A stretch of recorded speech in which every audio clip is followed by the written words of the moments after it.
আমরা একটা স্ট্যাচু দেখতে পাচ্ছি। এটাকে ফসলের পাহারাদার হিসাবে ব্যবহার করা হয়। এই পাহারাদারকে কাকতাড়ুয়া বলে।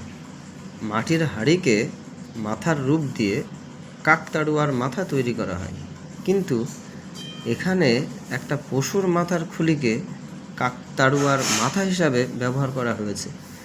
এটাই এর বিশেষত। সাধারণত মাটির হাঁড়ির উপরে সাদা রং এবং কালো রং দিয়ে মাথা তৈরি করা হয়। এটাই হচ্ছে কাকতাড়ুয়ার মাথা, কিন্তু এখানে দেখতে পাচ্ছি একটু পার্থক্য। সেটা হচ্ছে এটা পশুর খুলিকে কাকতাড়ুয়ার মাথা হিসেবে ব্যবহার করা হয়েছে, যার জন্যে একটু অন্যরকম বলে মনে হচ্ছে। তোমরা দেখো কত সুন্দরভাবে চাষি ভাইয়ের অনুপস্থিতিতে কাকতাড়ুয়াটি পটল ক্ষেতটি পাহারা দিচ্ছে।